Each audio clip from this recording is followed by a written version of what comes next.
اعوذ باللہ السمیع العلیم من الشیطان الرجیم بسم اللہ الرحمن الرحیم السلام علیکم رحمۃ اللہ وبرکاتہ اللہم صلی علی سیدنا محمد وعلی آل سیدنا محمد بعدد کل ذرات مئۃ الف مرہ استغفر اللہ ربی من کل ذنب واتوب الیہ۔ میں اللہ سے اپنے تمام گناہوں کی بخشش مانگتا ہوں جو میرا رب ہے اور اسی کی طرف رجوع کرتا ہوں۔ استغفار کے معنی ہے توبہ کرنا، یعنی اپنے گناہوں اور قصوروں کی معافی مانگنا، بخشش طلب کرنا، اور حقیقت یہ ہے کہ مسلمان اپنے گناہوں کو سوچے جن گناہوں نے اس کے نفس کو گھیر رکھا ہے، یعنی اس کو میلا اور گندا کر رکھا ہے، پھر اسباب مغفرت اختیار کرے۔ اس کا طریقہ یہ ہے کہ اول اللہ تعالیٰ کے حضور اپنے گناہوں کا اعتراف کرے اور اس پر ندامت کا اظہار کرے۔ اس کے بعد صدق دل سے توبہ استغفار کرے اور اس کے لیے کوئی بھی الفاظ جس میں اللہ تعالیٰ سے معافی مانگنے کا معنی موجود ہو استعمال کیا جا سکتا ہے۔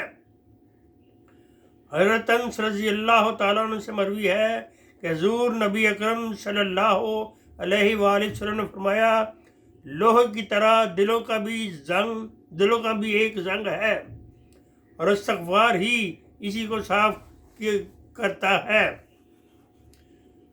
حضرت عبداللہ بن مسعود سے روایت ہے کہ حضور صلی اللہ علیہ وآلہ وسلم نے فرمایا، بے شک گناہ پر نادم ہونا ہی توبہ ہے۔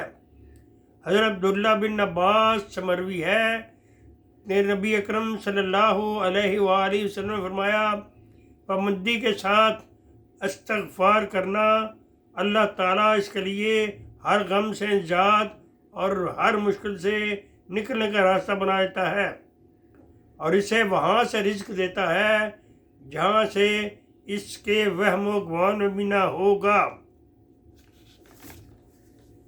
حضرت ابو سعید خدری رضی اللہ تعالیٰ عنہ سے روایت ہے کہ حضور نبی اکرم صلی اللہ علیہ وآلہ وسلم نے فرمایا، شیطان نے بارگاہ الہی میں کہا، اے اللہ، مجھے تیری عزت کی قسم ہے، جب تک تیرے بندوں کی روحیں ان کے جسموں میں باقی رہیں گی میں انہیں گمراہ کرتا رہوں گا۔ اللہ تعالیٰ نے فرمایا، مجھے اپنی عزت اور جلال کی قسم، جب تک میرے بندے مجھ سے بخشش مانگتے رہیں گے میں انہیں بخشتا رہوں گا۔ اس لیے ہمیں چاہیے کہ ہر وقت اللہ تعالیٰ سے اپنے گناہوں کی معافی کے طلبگار رہیں اور دعا کریں کہ اے پروردگار، ہمیں اسی طرح زندگی گزارنے کی توفیق عطا فرما جس زندگی سے تو راضی ہو جائے۔ اے اللہ، ہمیں اطمینان قلب کی دولت سے مالا مال فرما اور ہمیں اپنی رحمتوں کے حساب سے نعمتیں عطا فرما۔ اے اللہ، ہم تیری رضا میں راضی ہیں، ہمیں اسی پر قائم رکھ۔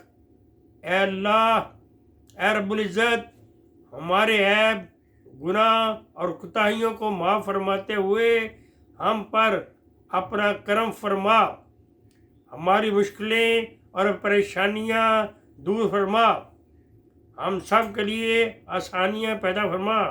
یا اللہ، ہماری نیک دعائیں اور حاجات اپنی شان کے مطابق پوری فرما۔